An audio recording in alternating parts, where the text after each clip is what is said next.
Brad, many times in my career have I fallen on my face. But Brad, this week, literally, I fell on my face. Oh, no. Smack right on my face. Oh, that explains it. How nice when you're about to share something like that with a friend and they immediately come back at you. That's great. So yeah, no, I had among the worst food poisoning I've ever had in my life, right? Super bad. For day 4, I'm really struggling, and I'm super dehydrated. And when the human body, I guess, gets super dehydrated, you can have what's called a vasovagal response, where the blood flow on super weird moments can get cut off from your brain, and you just go down like a light switch. Wow. You just boom, and flat on my face, Brad. Thank God I didn't break my nose. Flat on my face, God. Bam. And so my wife calls the 911 because I'm not responsive for a couple of seconds. Oh, geez. And they take care of me. EKG's fine. Heart rate's fine. It's just a matter of dehydration. I just got to try to get more water into me. Yeah. It's fine. Okay, thanks so much, fireman. Oh, that's great. Thanks so much. Okay, thanks for all your services. That's great. And then they leave, and my wife and I are kind of reviewing and taking stock of what happened. She goes, I'll be honest, I was kind of hoping for better looking firemen.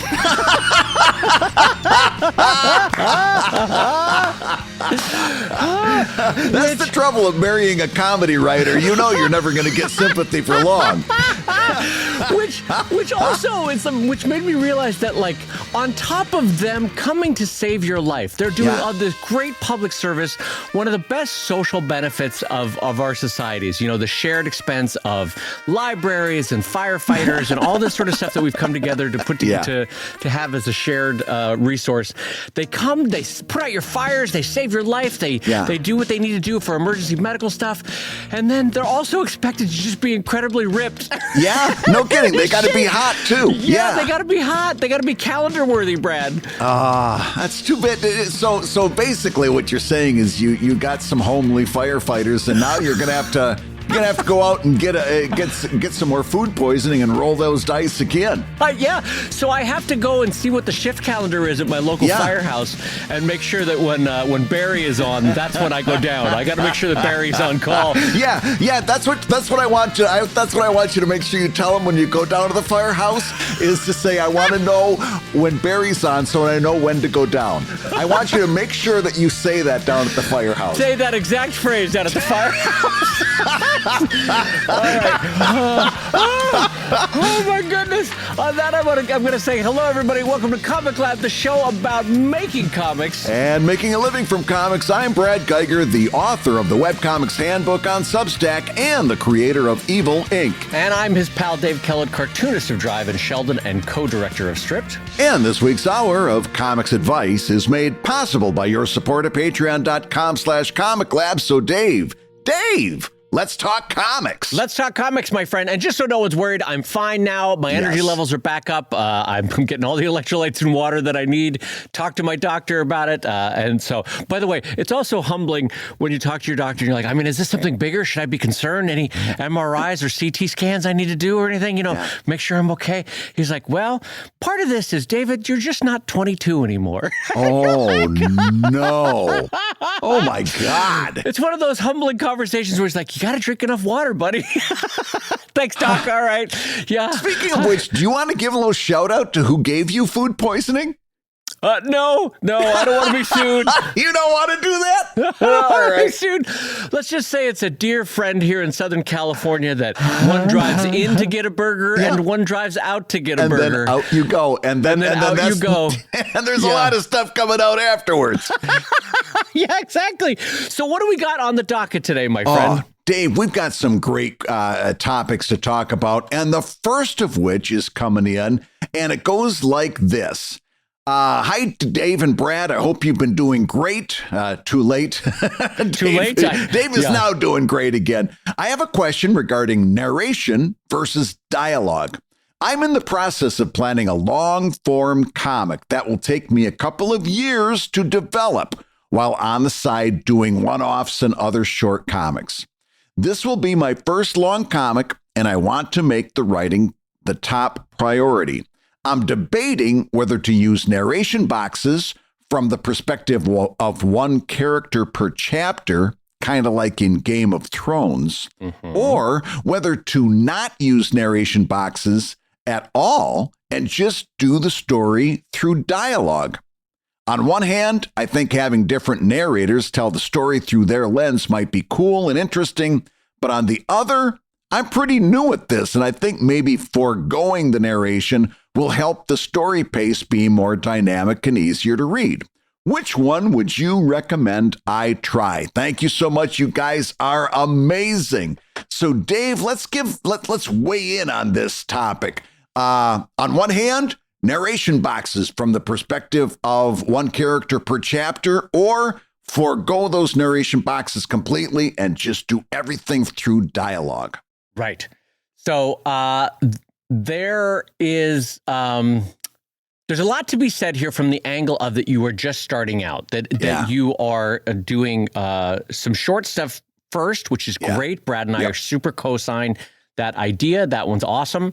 But as far as going narration versus dialogue, and then the secondary wrinkle of dialogue from multiple different narrators and characters in the story and the specific angles of what they tell you and don't tell you, I would think just on first blush, that the harder thing to attempt as an early writer would be the multiple narrators coming from multiple angles, because that's a very specific, how do I say it? It's like spinning a couple different plates.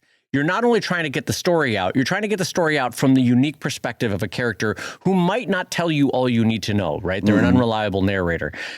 So, which is fun when you get something like Game of Thrones, or I'm trying to think of a different story that had multiple narrators, but because you also get insight into that character by what they don't tell you, and the way that they tell you, and the way that they tell you truths and mistruths and half-truths and untruths, right? So that can be very fun when you get a narrator who's unreliable because they have their own unique subjectivity. But it does make it harder for you as a storyteller. So I'll say that first. Brad, any first blush thoughts? I'm more inclined to tell this person just to pick one, and to pick the one that they feel most comfortable with. Because for something like this, I'm much more interested in their comfort than I am in anything else. First long form comic, we've heard a couple of short forms in there, which makes me a little at ease. But if you're going to be doing this, the last thing I want you to do is to feel like you're doing something because Brad and Dave told you to do it, right? I want you to say, instead of having us tell you, I want you to envision how this comic reads in your mind and go with that. If that means that there's a narrator and narration boxes, then great. And if that means that there's an omniscient third-party narrator, fine. And if that means that there's all dialogue, that's great too. Your concern that that just the fact that you don't have narration boxes and that you're going everything through dialogue, you're assuming that that's going to make your story more snappy and help with your pace. And I can tell you, as somebody who's read a lot of comics, that is not a guarantee of a good story pace. In fact, I would almost a little bit nudge you towards the narration, because I think that if you go for dialogue, you might even subconsciously think that all of your story pace problems are solved by those word balloons, and they're not. Right? You've got a lot to cover when it comes to story pace. And we've talked about story pacing a lot on the show. Go back and look for those episodes, and those, I think we did a lot on pro tips too. Go back and listen to those.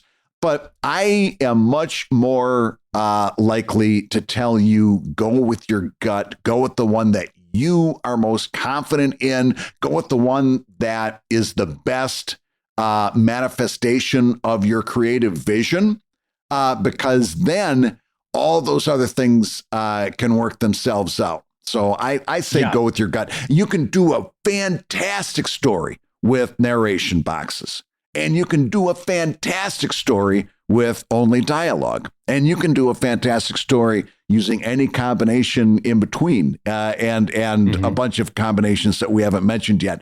None of this matters. What matters is you write a compelling story You put it out in the vision that is the closest to your creative inspiration, and you put a lot of work into making something compelling happen on the page. All that other stuff is inconsequential. Yeah, yes, it is inconsequential, but it does. I take the meaning behind their question, which is that it can impact the flavor of the story. Yes, You know, yes. if you have an unreliable narrator versus an omniscient narrator, or a first-person narrator versus a third-person narrator, that does change the flavor of the story, Yes. right? And a changing perspective of different narrators, chapter 1 versus chapter 2, that gives you a very different kind of story than a narrator that you come to trust as being reliable throughout your story. But Brad's right. The fundamental core of the story itself, if it's compelling and clips along and moves it at a good pace and gets you where you want to go, that can be that can lift the overall story above any sort of narration problems. I will tell you what I do, and with Drive, my science fiction story, and Brad can say what he does, which is I do whatever I need to do for that specific page, chapter, moment. For my specific style, it tends to be 98% narration, or excuse me, dialogue driven. Yep. But there are moments where nothing can be said from the character. It has to be a narrator. And in those moments, I go to a narrator. Yep. And is it omniscient sometimes? Yes. Is it unreliable sometimes? Yes. Yes. Is it fact-based, almost like an on-screen chyron in a movie? Yes, sometimes. Like the equivalent for Brad would be like, now on the west side of the city. That's, that kind of narration. Right. And so, yes, I do that. Do I do sometimes where it's an emotional, omniscient look into a character's life, of the mind? Yes, absolutely. I do that too. Whatever's needed. Because frankly, for me, it's whatever gets in the shortest possible way the story out in an efficient and enjoyable way to the reader. Yeah. How about you, Brad? What is your angle on narration versus dialogue? Co-signed 110%. Everything you just said. Just say it with greater style and flair, and you got exactly what I've got. Listen, I'm partially concussed, Brad. We don't need. No, I feel the same way. I almost very seldom do I do any like straight narration that isn't what you just referred to very smartly as a chyron narration, right? Yeah. Meanwhile, back at the ranch. Right. And it's what I need. Those other narration, very often I'll have other characters take the narration. But for me, it's just like you said, it's what makes the scene best. But a lot of times, since we're working in humor, it's because I can change the scene. If two people are talking in the break room, blah, blah, blah, blah, blah, the first three panels, if the fourth panel evokes a very funny scene, then it behooves me to have the narration carry that conversation from the break room in a narration box and switch the scene to the funny thing, right? So it's just what you said. It's whatever the story takes. I guarantee you, neither one of us spent a lick of time worrying about narration or dialogue boxes. We looked at the page and said, what's it going to take to make this page the best possible page? Right. And I might do one chapter with a shit ton of narration, and I might do the next chapter with hardly any. Yeah. Right. Yeah. And it doesn't matter because that's what it took to do that story. Just real quick, a quick side tangent. I would be willing to bet that this person we're talking to is maybe an old school comics fan. And not to say that they're old. You can be a young old school comics fan, right? But they were a fan of some of those comics that came up through the 60s, 70s, and 80s because we had a real cultural break with narration boxes. In the very beginnings of comics, they relied on narration boxes to describe the action, right? They told you all the backstory in the narration boxes. They explained what was happening in the panels, maybe because they weren't confident in the artist's ability to visualize it, right? Yes. And that's why you got these very long Stan Lee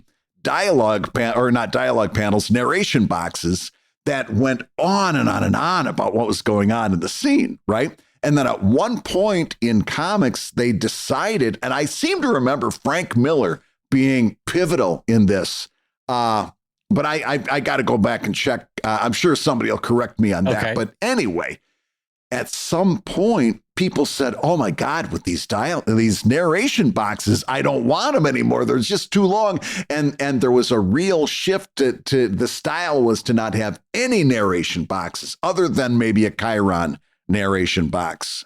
And then later on, after, as always happens, the pendulum swung back, and now we see a whole lot of different people doing all kinds of things, like I said, that run throughout the spectrum.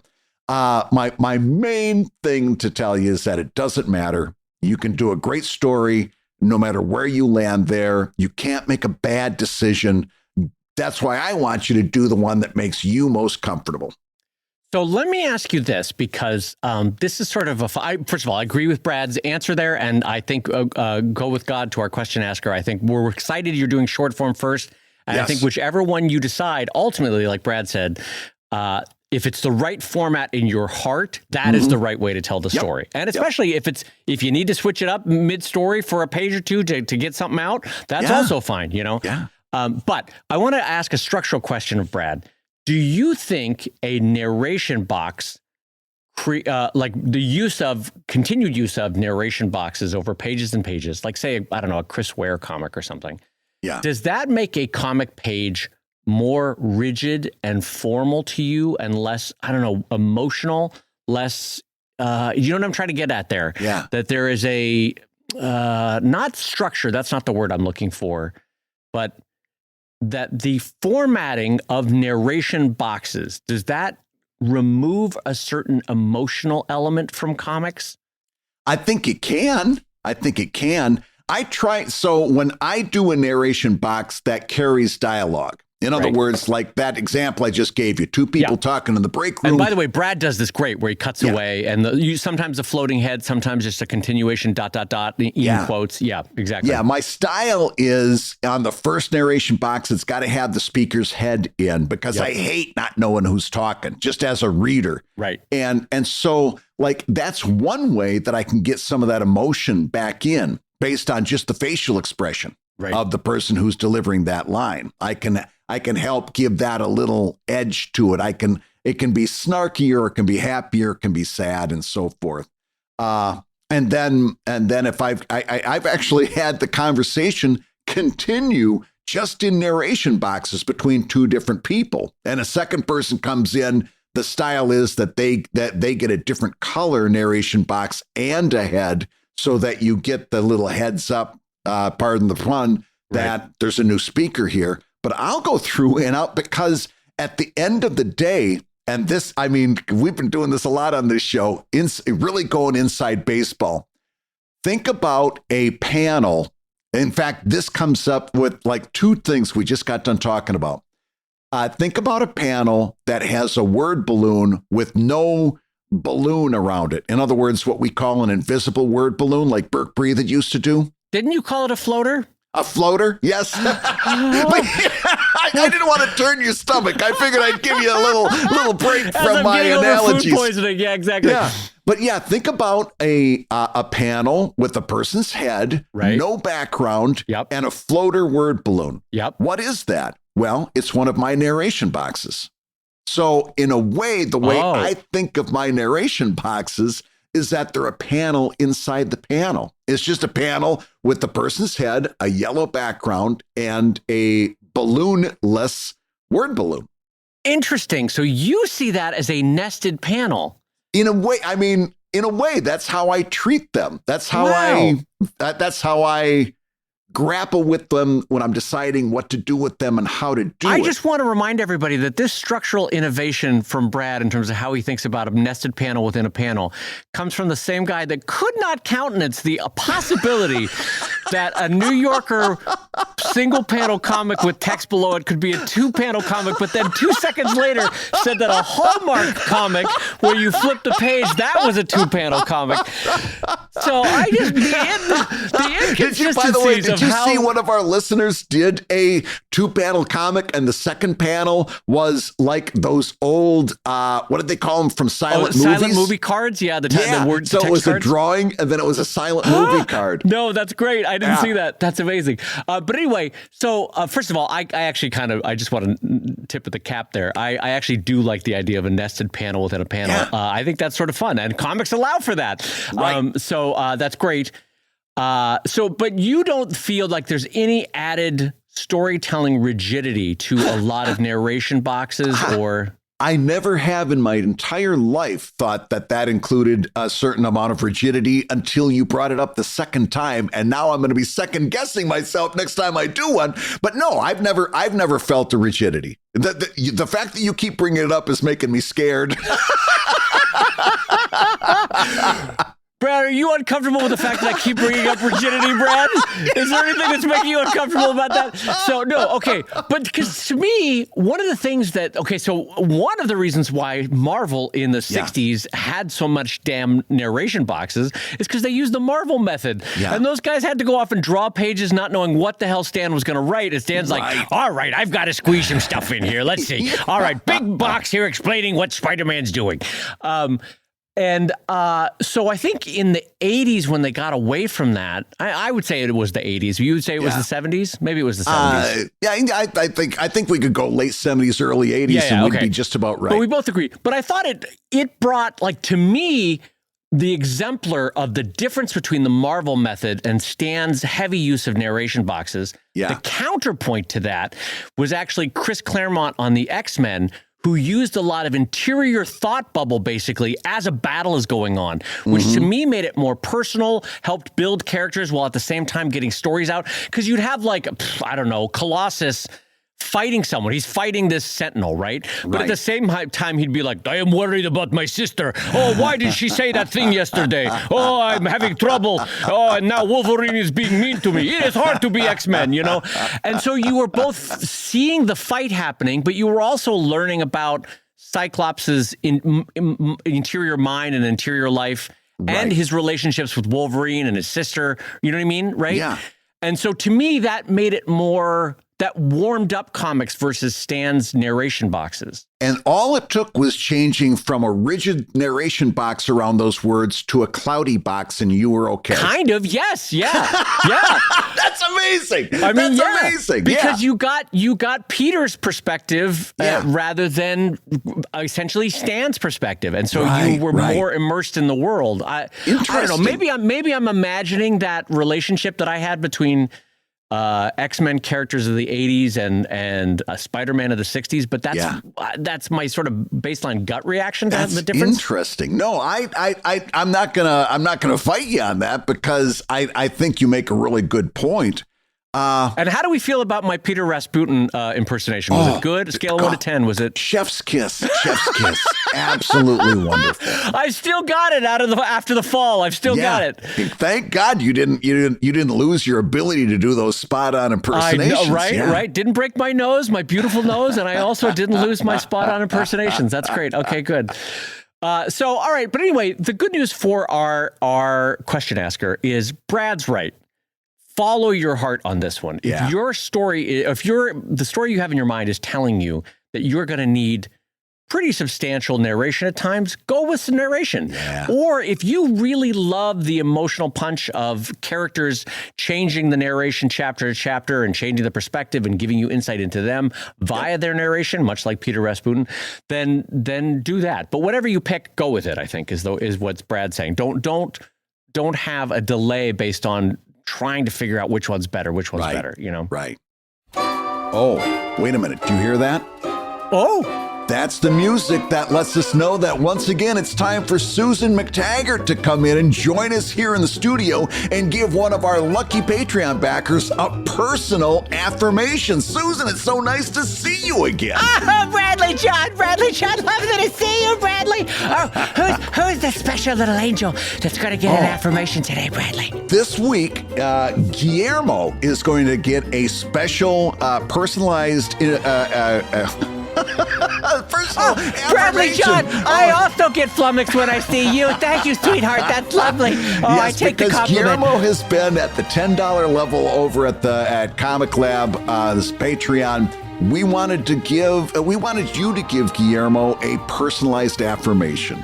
And Bradley John, I have a question for you. Yes. Where would one go to join this exclusive club of Bradley John supporters? Where would one go? I'm more of a published author, so I'm not as familiar with the internet.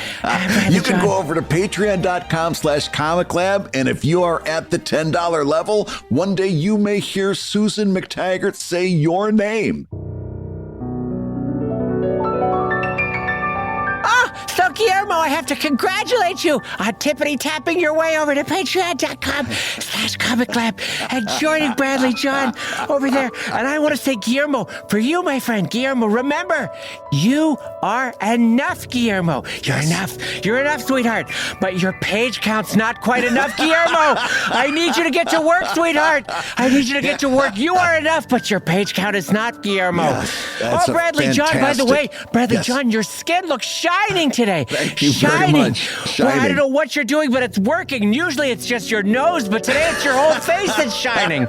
Yeah, that may be my gin blossoms. I've had Bradley that problem John. under control for days now. Dash the thought, Bradley John. You're looking amazing. But I tell you what, not as amazing as you, Guillermo. So, Guillermo, I send out all my love and hope to you, Guillermo, from Susan McTaggart and that little delicious dish, Bradley John. Bradley John, we'll see you next week. Thank you, Susan McTaggart, everybody. Oh my gosh, I always get a little bit flummoxed when Susan McTaggart is here in the studio. I get a little bit like tongue-tied. Listen, if you need me to talk to HR about Susan, I was kidding. She is coming on a little bit strong. It's a little strong. Yeah. I will be honest. I'm not comfortable with my friend being treated this way. You're not just a piece of meat, Brad. No, I'm certainly not a firefighter. Those guys expect this kind of treatment. I'm very new to it. Hey, gang, if you're listening while you work, take a minute to stand and stretch. And while you're doing that, we'll tell you why you should join us on Patreon. Yeah, because when you do, you'll get hours and hours of podcasts that we've recorded just for backers. And exclusive Patreon posts that go even deeper on Comic Lab topics. And you'll get access to our exclusive Discord server, a thriving community of professional cartoonists. So you can support the show you love and get tons of actionable resources for your own cartooning. And ho Nelly, if you want even more comics goodness in your life, check out the new drawing show that we're doing with our pal Kevin McShane over at wrongwayshow.com. That's wrongwayshow.com. In each episode, we'll show you how to draw your favorite cartoon characters the wrong way. Now, everybody, let's talk comics.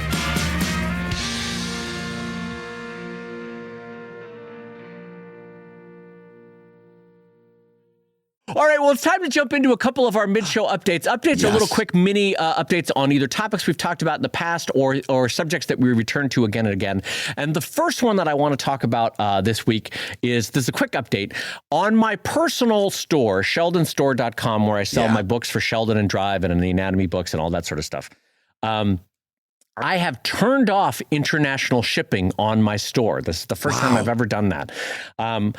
And so what I'm now advising is when an international reader comes to the store, I'm going to tell them, look, go buy the book from Amazon, because I use Amazon Advantage to put Drive books and most of my other books up there. I say, go get the books on Amazon. It is frankly not worth it for you in terms of the shipping that you will pay. Yeah. And for both of us, in terms of the moral quandary of what tariffs, not necessarily tariffs, but import taxes that we will owe to your country when this item gets shipped to you. I don't know it as a cartoonist. The EU is getting increasingly complicated to ship to. Brexit has made British rules already super bonkers and crazy. I'm sorry to my British friends, but Brexit's been a disaster. And so it's I just can't do it anymore. And even Canada, the shipping rates to Canada versus what I can charge them versus what Amazon can charge them is just, I almost feel like it's unconscionable for me to charge them what I have to charge them to get a book up to Canada. So I've turned it off, Brad. I've turned off. Wow, I never thought shipping. we'd get here, although I'm planning my next Kickstarter. And my first question to you off the air was going to be, should I do the same with my Kickstarter? Because I took a bath on shipping on the last Kickstarter. Way underestimated it, and I paid the price. And there were some problems with international shipping that I didn't even recognize as being a problem before now, including that one guy, thank you so much, who, when he made his initial pledge, had his address as somewhere in the United States. So his pledge was charged media mail for inside the United States. When it came time for me to ship him his package, he changed to his real address, which was, are you ready for this? Australia. No. What a stinker. He had bought enough books. So you went from $6 of shipping to $60 of shipping, I bet. I went to $200 in shipping. No. Did you honor it? You didn't PayPal? Tell him to PayPal you? He put me in this situation where he bought so many books, I'd either have to refund the books and give up $250 or eat the shipping and give up $200. I was waltzed into position. I wish you would have called me, because I would have told you to email them and be like, listen. Sugar Lamb, we can't do this. You know what talking to a guy like that is going to be like. It's not like all of a sudden he's going to be honorable. He's going to say, hey, yeah, maybe ship me my stuff. That's really shitty. But anyway, the bigger problem for me too, and this has happened repeatedly in the past couple Kickstarters, but I have had where someone bought like all 4 drive books, right? So that's like $200 worth of books, retail. And then it was $70, $80, $90 to ship it to Australia. And then somehow the package got lost. And, they email and be like, Dave, I paid for this package. Yeah. So now what do I do? Morally, I have to ship a second package. Yep. And so now I'm out just ungodly amounts of money to ship a second $90 package with $200 of books inside. Yeah. And then they got charged an import tax when it got to Canada, to Australia. And so it just I hate it, because in most of my Kickstarters and in most of my annual storefront, it represents about 10% of my sales to those international shippers. If you include Canada, maybe 15, 20%. Mm-hmm. And so it's going to hurt to do it. But it's just gotten so complicated to ship internationally. Like I can't as an English speaker and as a non-French person keep track of what France's import taxes are and pay them accordingly, or the EU's and Australia's and New Zealand's. And I just can't do it. I don't have the time or the brain space. And so I've just turned it off. And so to answer your question, what am I going to do in my next Kickstarter? Yeah. I think what I may do going forward is that the only levels that a Kickstarter backer from outside the US can pledge to will be just the book. Yeah. And then I will drop ship the book from my international printer directly to... So instead of shipping it from the printer to my studio here in Los Angeles, and then we ship them out from here in Los Angeles, I will have the drop shipper ship them from a couple blocks away from the printer, wherever they are in the world, directly to Australia, because also drop shippers know international import rules a little bit better. Right. Ostensibly, books by themselves are supposed to be immune from most world tariffs, ostensibly, right? But with the dingus in chief, with the dingus in chief just throwing tariffs and treaties out the window here, I don't know what's going to happen with books in the future. And so ostensibly, books will continue to be outside of most tariff regimes. But I don't know. I don't know how things are going to go as this trade war heats up. Dude, we don't even know whether we're going to have a post office in 8 months. I know, Brad. This is chaos. Oh, man, elect a clown, get a circus. This is what you get, folks. You like how I'm just increasingly angry about it? I know. Because it's just chaos. It's just, this is not how you plan for business. You can't do it this way. It's hurting a lot of small business people. Yeah, all you got to do is look around and see So anyway, this became a longer update than I wanted, but all of which to say is, for now at least, I have turned off shipping internationally on my store. Yeah. I will update you all 3 months, 6 months out and tell you how it's going, see what the response is, see what people are doing. Because I do have a couple, sort of sugar daddies in Europe that pay all sorts of ungodly sums of money. They might be like, I'm willing to pay anything. I want the books. And what if the sugar daddy was from Russia? I'm willing to buy.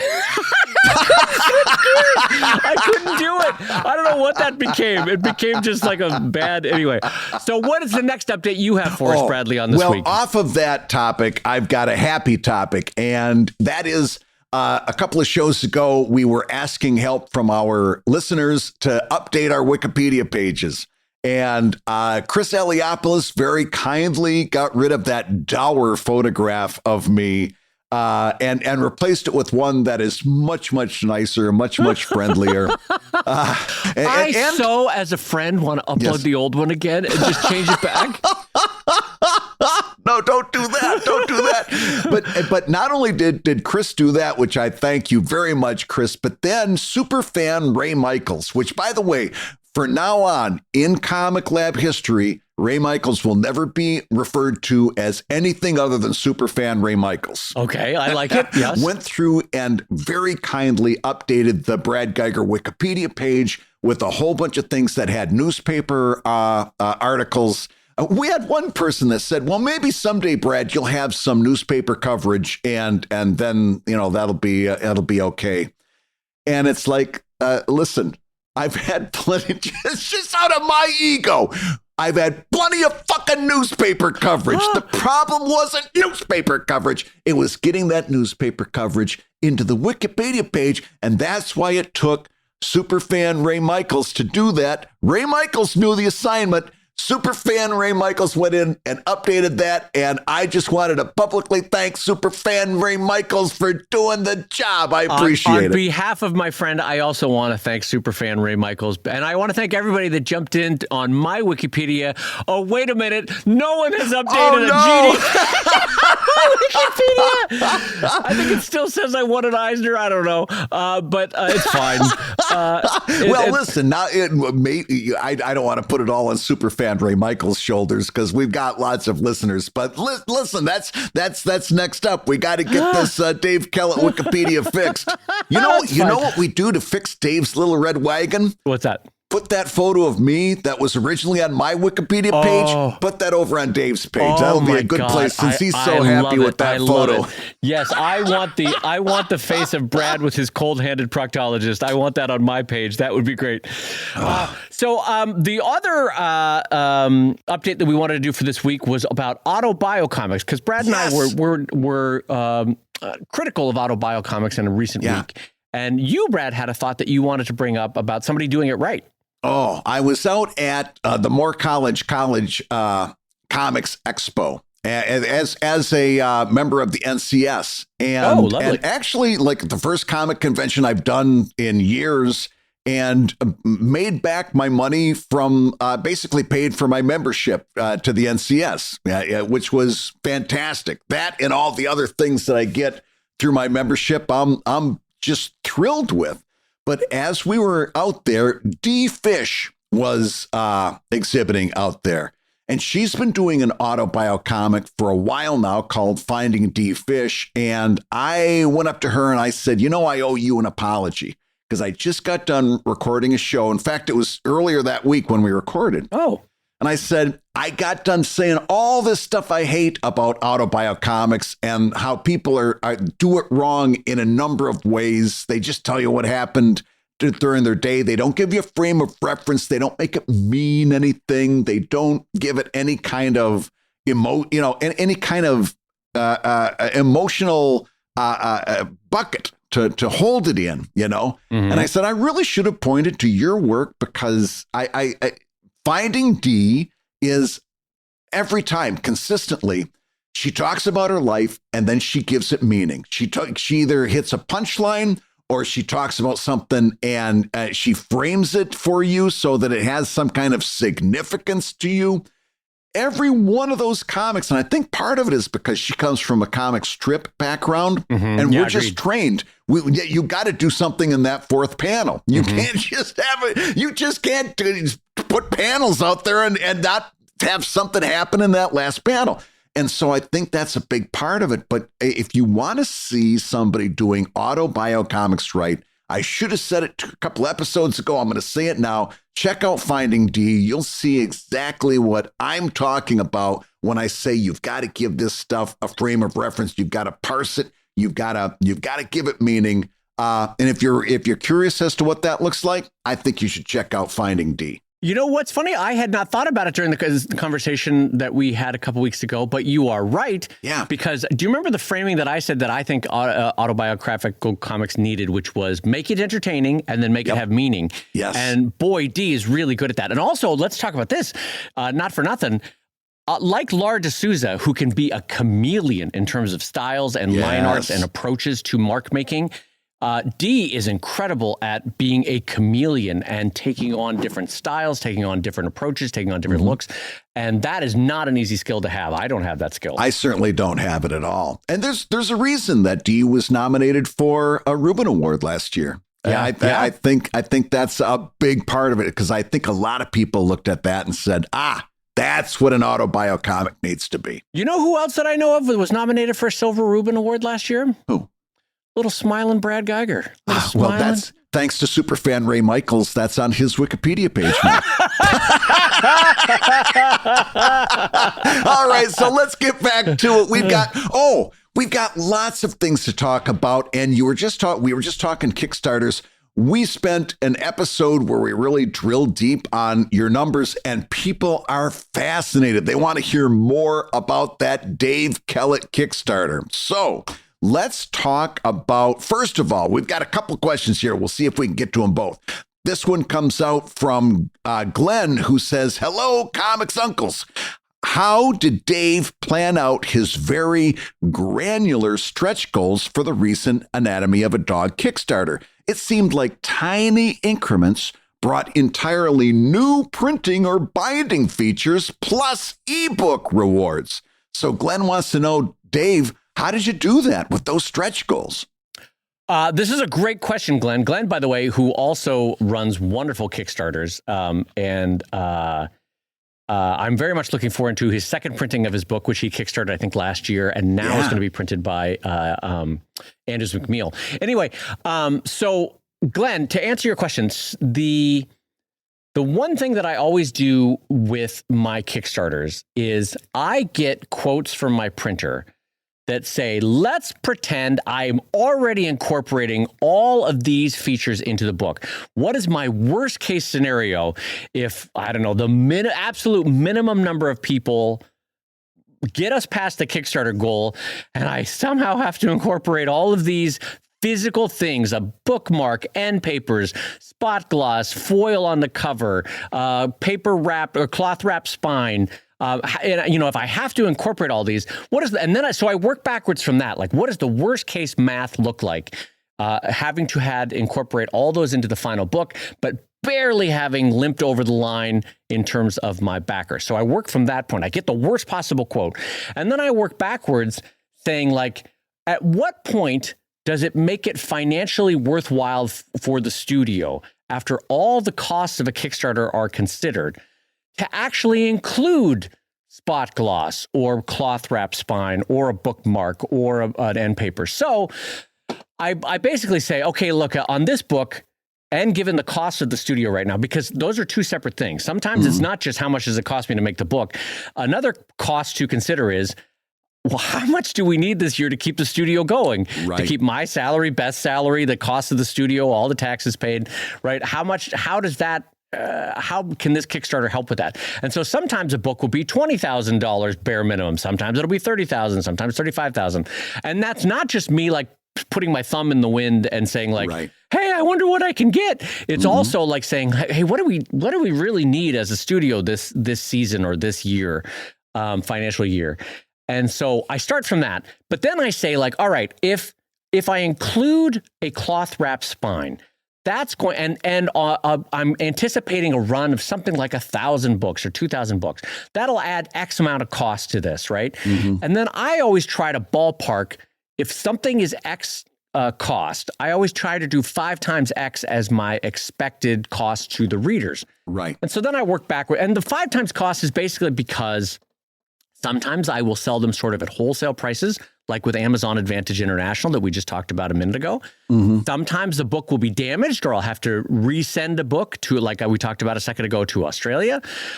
Sometimes a book will have to be sold at a discount because it got dinged or damaged, right? And so over the course of 2,000 books, I try to incorporate 5 times cost in terms of profitability, so that when I have to take a 50% cut for wholesale, or when I have to take a loss for a book that's got lost in the mail or this or that, I'm still making a profit on the overall run of the books, right? So that incorporates that. And in the meantime, the 5 times cost also gets me a workable net profit after credit card fees and taxes and all this sort of stuff. So that's that. Anyway, so I always try in my stretch goals from my Kickstarters, Glenn, to incorporate the physical aspects of what I want to incorporate into the book.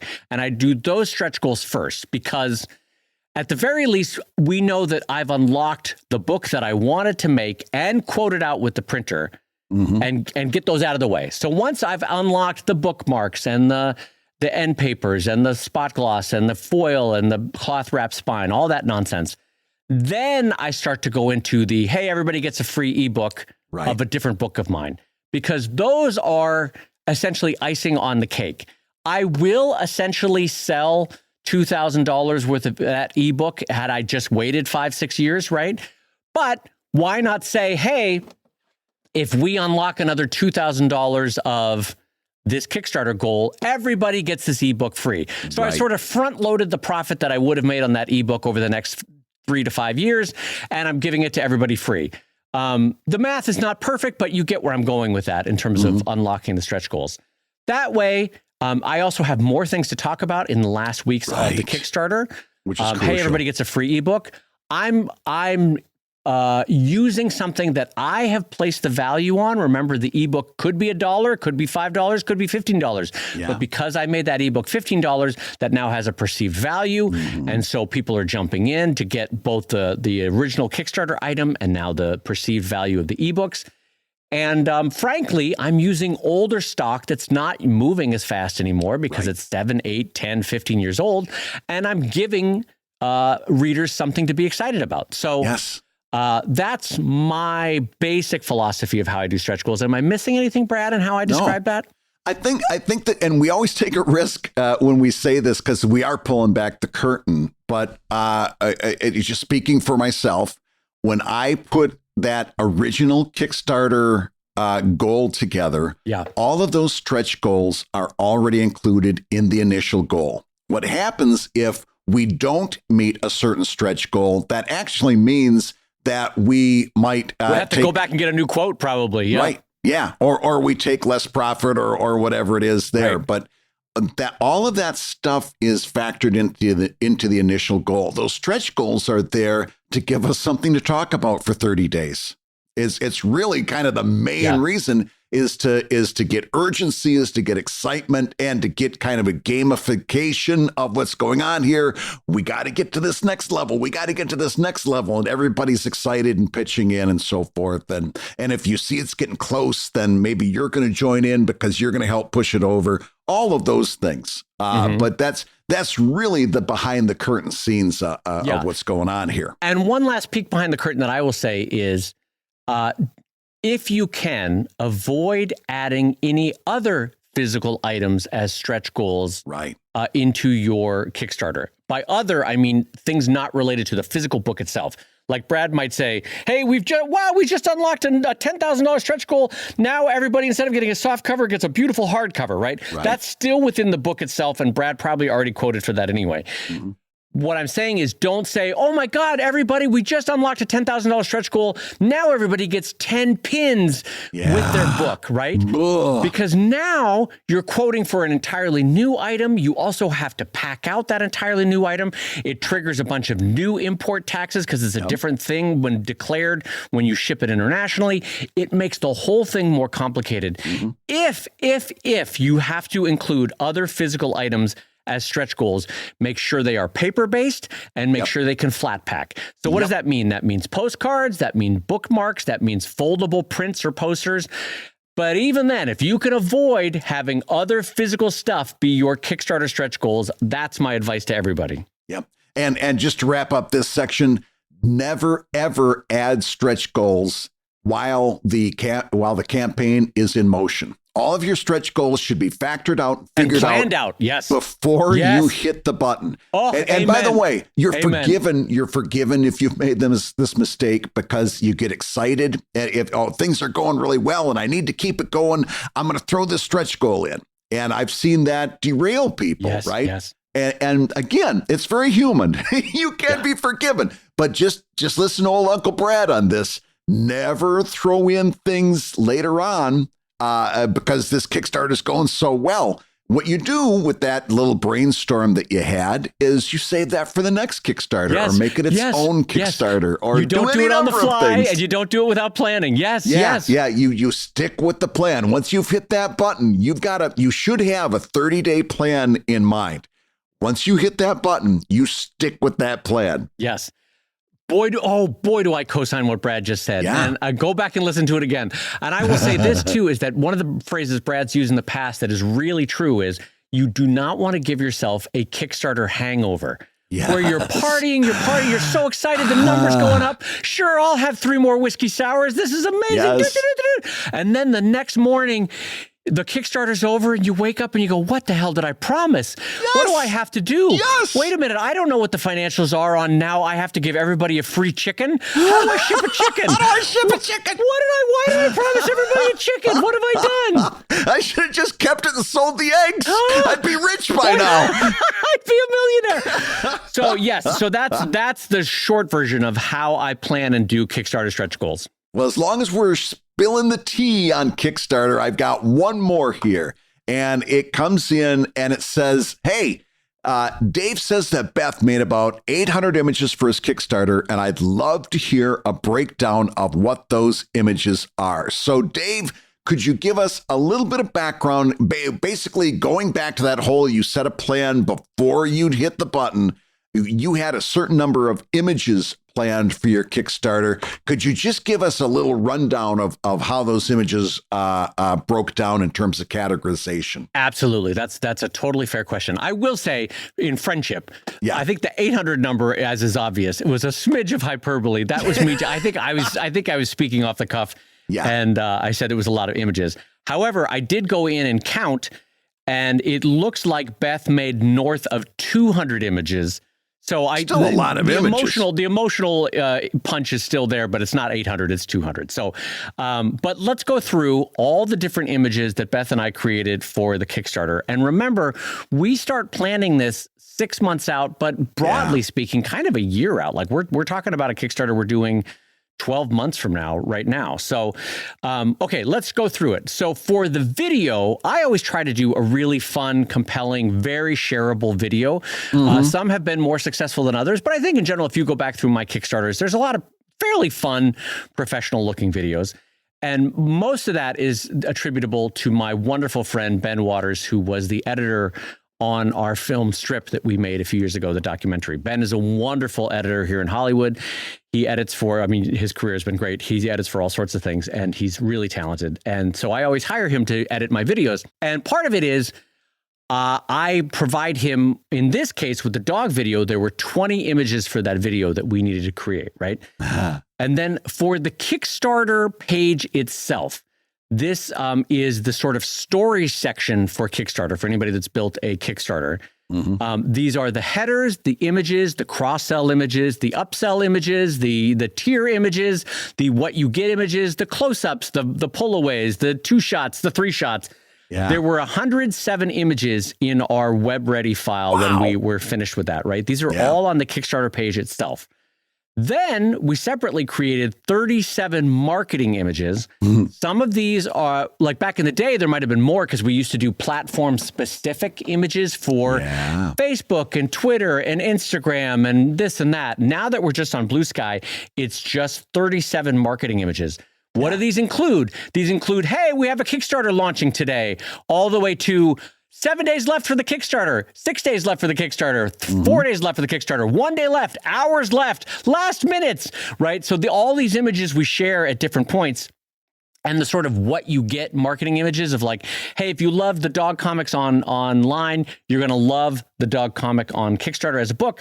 Jump in right now. And so this is what I'd share on my blog or on my MailChimp or on Blue Sky. So that's 37 marketing images, which actually isn't that much when you consider 30 days of sharing images. 37 is not that much.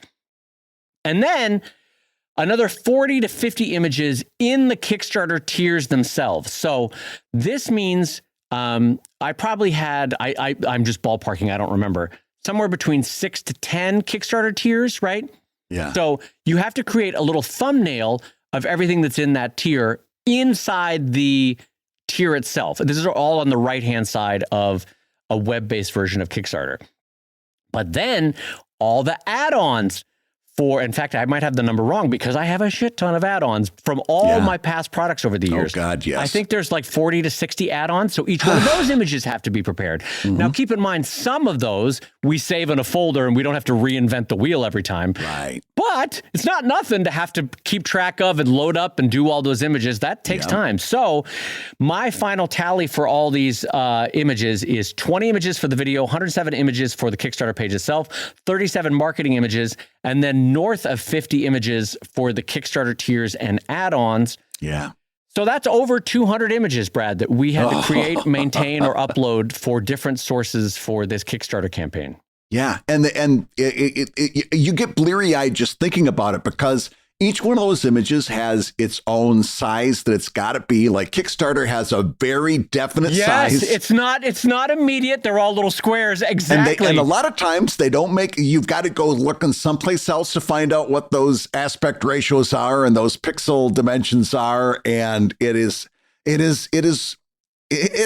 set aside some time for this before you get started. It's a lot of work. And they've got to be attractive. And you've got to design them nicely, you know. And all the fonts that you use have to be appropriate for the campaign. They've got to match the mood and the style of that campaign, which is not always immediate. Like sometimes that's 20 minutes of font searching, as Brad knows, you know, just to find the right font for that little square marketing image you're going to share on Blue Sky, you know. Yes. Oh, my goodness. Well, listen, we've got time for one more quick question. Okay. Although, who knows, maybe we'll go an hour and a half if we've got a lot to talk about on this. This one comes in from Jay, who says, wizened comic sages, considering your support of the NCS and the benefits of joining them, how do you feel about the Science Fiction Writers of America, SFWA, opening its membership to comic creators? Will you be joining? Do you think the world can offer similar advantages as the NCS weekend?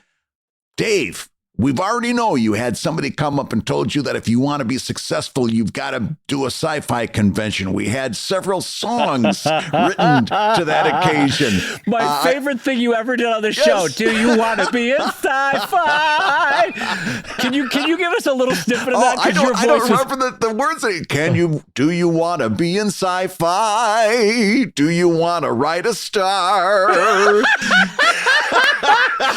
Which, by the way, I've known you for 25 years, and I think it was only last year that I found out that you were a singer in a band, a wedding band.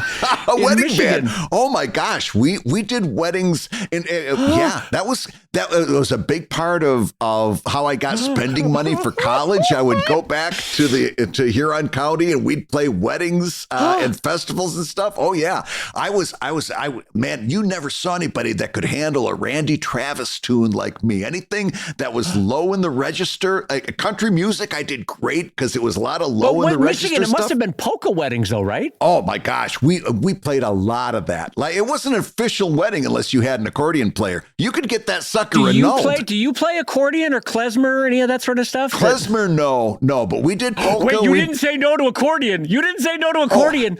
For a while, I was trying to pick it up. In fact, somewhere there's a photo of me out there with a full accordion, just trying to get that I swear to God, sound. my heart is beating faster. You played accordion? I didn't play. I was trying to learn.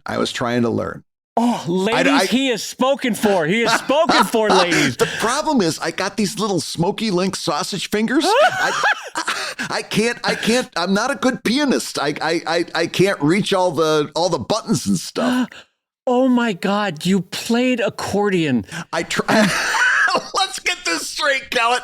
I was trying to learn. I never learned much more beyond like Larry Had a Little Lamb. Did you have an accordion wrapped around your body at one point in your life? Yes. Were you Yes. producing musical notes with that accordion? I was. You played accordion. It seems incredibly complicated, by the way. And not only that, I it said looks like this on one of our a bagpipe to me. They're so complicated. I don't know. Well, you've got those bellows, and the thing about it is, you've never seen an accordion player with like skinny arms. You got a workout there. You've got the women with the music, and you've got the women with those broad shoulders and big arms because you're an accordion player. Those guys never went dateless on a Saturday night. Michigan is such a different world. Said an accordion player's got game. People are like, oh, hell yeah, I'm locked in on that accordion player. Look at him. That's not a nerd. That's a stud in Michigan. It went accordion, concertina, saxophone, trumpet. That was the pecking order. Clarinet was at the bottom because, these guys. Yeah. I mean, just in the back, tapping drumsticks, trying to figure that out. Oh, my God. This is worth the side conversation. I'm sorry that I sidetracked it, but I never knew that you played accordion, and I'm so delighted by all of this. Please, I love you as a friend. Find this photo. I need this in my life. Can I update your Wikipedia page if you send this to me? Yeah, that'll be my new Wikipedia page. Me with that full bellows accordion. I'm 100% going to put a subcategory on your Wikipedia page that says noted accordionist Brad Geiger with his sausage fingers. Okay, so back to our question from our friend Jay about the, what is it called? The SFWA. I forget. What was the question about? No, so SFWA, and I had to look it up. It's the Science Fiction Fantasy Writers of America, or Association, something like that. I was not previously familiar with it, per se. I think maybe at the Hugos I had heard of it once, but... So would I have, am I interested at all that they've opened it up to graphic novelists and cartoonists? No, that's great, but lovely, how lovely, because some of the best sci-fi that's ever been written has been told in graphic novel form or in comics. And I'm not including myself in there. I'm just saying there's been incredible sci-fi and fantasy written in comics form. So it says, how do we feel about that? Great. That's good that they're opening open the doors. That's sort of a leftover from the 50s that the doors weren't wide open. Will I be joining? I don't think so, Brad. I can't think of a reason why I would join. No. Do you think I could offer similar advantages as the NCS weekend? Maybe. I mean, I shouldn't judge it too harshly because I've never, I can't judge a thing because having never experienced it. Right. But I can't imagine, I will say this. I dipped a toe into the world of sci-fi. Here we go. Dave Malky and I went to what's it called? Worldcon. Which is the annual nerdly festival of sci-fi writers and fans every year. And it changes cities all around the world. Unlike San Diego Comic-Con, which is geo-locked, Worldcon changes the city that it's hosted in every year. And also the people that run it. So sometimes it's run really well. Sometimes it's a hot mess and a train wreck because it's all fan run. Anyway, but it's also the longest running, I think, fandom thing in the world. It started sort of like H.G. Wells times and has been going since there. So, but I found it to be... I don't know the best way to say it. Not my crowd. Even though I write sci-fi, I found it to be not my people. I don't know. It was... hopefully it's... What kind of people did you find there, just out of curiosity? I don't want to paint with too broad a brush, but it was very white and very old and very male. Yeah. And I don't know if that has changed in the years since, but I found it to be like, for me as a white dude, I was like, this is noticeable and I don't like it. And it's very old and very white and very dudeish. And hopefully that's changing because some of the best writers in sci-fi are not those things. So I would hope that they've thrown open the doors wider. But it might just be a function of the fact that it's a holdover from the 50s and 60s of what that fandom was. I don't know.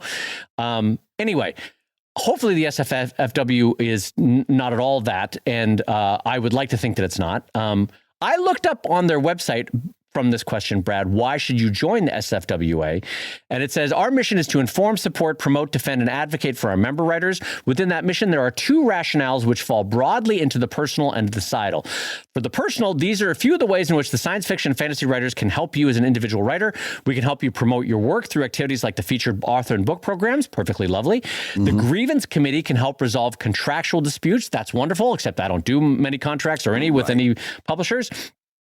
The emergency medical fund can help you with unexpected medical expenses. That actually could conceivably have value, especially with the American shit show that is our insurance system. And then the private discussion forums and SFWA Discord offer a chance to talk shop with your peers in the industry. That could be lovely. SFWA offers members a sense of community. Okay, so that seems to be the limit of what they give. Yeah, but anyway, we're going down. So for me, I found that when I was at Worldcon, all the published authors that I talked to that say publish with Tor, the big sci-fi, they were trying to figure out how I do things. They were like, holy hell, how do I get out of working with Tor and do what you do? And so I was like, well, sort of what's in this for me? Like in terms of, remember how when we first started going to the NCS, all the older guys were like, oh, this is all falling apart. What is this webcomics thing? And we would try to explain it to them. That's what I found when I went to Worldcon is everyone's like, how do you do what you do? I don't want to work for Tor anymore for these terrible rates. I want to do what you do and own all my own stuff. And so I think, listen, take a page out of Brandon Sanderson's book in sci-fi, do what he's doing, do what Howard Taylor did, do what I did, own your own stuff. That's the way to do it. And so I don't know that SFWA is for me. Brad, you ostensibly also fall under the science fiction and fantasy writers. What would you ever join it? Is this something for you? No, that's not for me. It's NCS has been just fine. Like here's the other thing is I'm not necessarily looking for new groups to join. Right? Like if there was another group that was really in my wheelhouse, I would consider joining that group. But what would be just out of curiosity, if you had to ballpark it, what would be that wheelhouse? It's a good question. I'm not sure that I could name one at this point. Like, you know, I don't know outside of the NCS what that would be. Can I tell you the group that I have sort of joined ostensibly that is the wheelhouse for me is the Alaska Comics Camp. Oh, yeah. Which offers, it's mostly independent leaning comics and cartoonists from all over the world who offer friendship, companionship, shared best practices, a lot of shared teaching over the course of that weekend, and frankly, a renewal of joy that I have for comics when I come out of that weekend. Pat and the whole gang do a wonderful job with Alaska Comics Camp. And so between that and NCS, that's sort of my battery charge for the year of groups that give me something, you know? Is it we're right around that time when they start, have they started accepting applications yet? Not for next year, the 2025. Oh, that's coming right up. Yeah. Yeah. I think we're going up in May. So it's in about a couple weeks from now. But anyway, but you with Evil Inc. and with other parts of your writing could fall under science fiction fantasy. You're just saying, oh, look, I'm not looking for new pals. I'm really not. I'm not looking for that. There's nothing that I don't think that there's anything necessarily that I'm going to get out of that relationship so much. I'm not seeing it. I'm not seeing it. I'm not looking to meet any editors from Tor, and I'm not looking for any book. What do you call it? Not reviews. What do you call it when you hand a manuscript and you say, hey, what do you think of it? What is that called? Oh, yeah. I know what you're talking about. Getting feedback on your book. I can't remember what that word is, but anyway, you know, when you go to Comic-Cons and you could ostensibly go to somebody, I'm not looking for that from sci-fi editors or publishers. Yeah. And honest to God, I know it sounds egotistical. It is not. But every time I talk to somebody that's published by Tor or one of the other sci-fi publishers, they're like, my God, how do you teach me how you do what you do?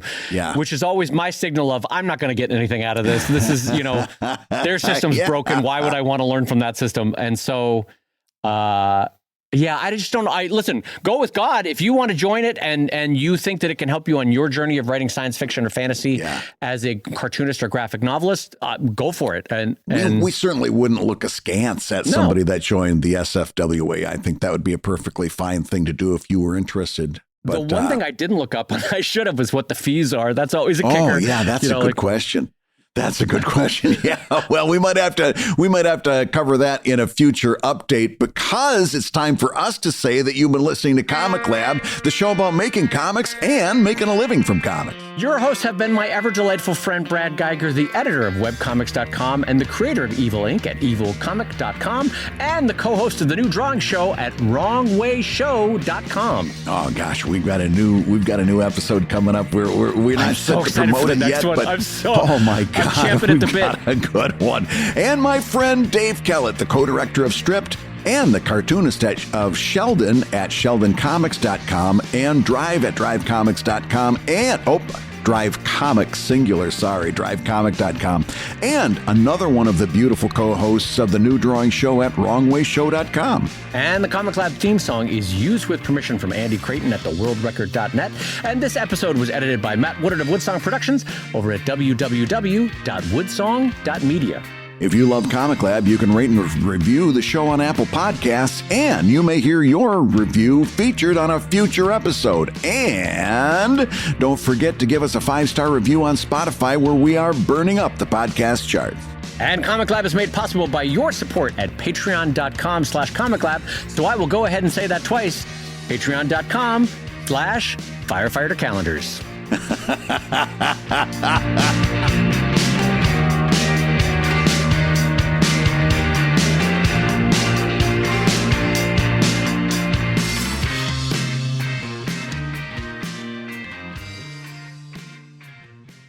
I was waiting to see how you were going to tie it all together.